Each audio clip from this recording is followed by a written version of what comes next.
I was recording when something impossible happened. My son accidentally spilled ketchup on himself. He looked up and saw my camera pointing right at him. He begged me to delete the footage. I was about to erase it when my finger slipped onto the rewind button, and then everything around me started moving backwards. Time itself rewound to the exact moment he picked up that ketchup bottle. I stood there frozen, watching the impossible unfold before my eyes. I told him to stop what he was doing. Didn't you just squirt the ketchup on yourself? But he just looked at me like I'd lost my mind. I tried to explain what had just happened. He stared at me blankly. I let out a breath. Maybe it was just my imagination playing tricks on me. But our strange conversation caught someone's attention. A cop sitting nearby was watching us. A chill ran down my spine. We left the restaurant. On the highway, that feeling only grew stronger. My son turned on some music to help me relax. He pressed down on the gas. Something felt wrong. I told him to slow down. He grabbed the camera instead, wanted to capture my nervous expression. That's when we heard it, the scream of police sirens behind us. He pulled over. I told him to stay calm and be polite. He rolled down the window with a smile, and there he was, the same cop from the restaurant. I explained we were just driving my son to college, but his eyes were cold, hostile. He asked if we had any weapons in the car. I forced a smile and said no. He turned to my son and asked if he knew why he'd been stopped. My son barely contained his frustration and said it was for speeding. Since you admitted it, I'll let that go.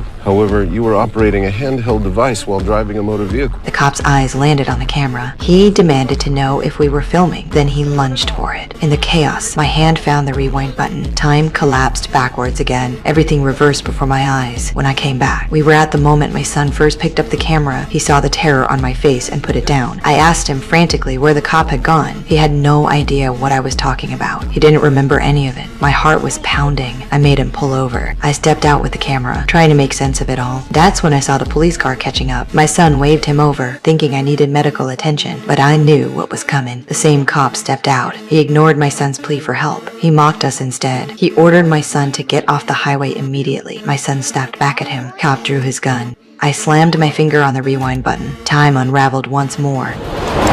This time, I went all the way back to the restaurant. I looked around desperately. There he was, eating his meal, glaring at us with pure disgust. I grabbed my son and told him we were leaving right now. If we could get out before he finished breakfast, maybe we'd escape him. I pushed my son into the passenger seat. I drove onto the highway carefully, watching my speed like my life depended on it. Halfway down the road, I made a sharp U-turn. I cut across the grass and took a completely different route. The dread wouldn't leave me. I prayed that changing our path would change our fate. My son had no idea why I was acting this way. Nothing I said made sense to him. After driving far enough, my body couldn't take the tension anymore. I found a motel. I hoped that resting there would throw the cop off our trail. Lying in that motel room, I finally exhaled. The TV was showing the lottery numbers. An idea struck me. I pointed the camera at the screen and hit record. When the drawing ended, I pressed rewind. Time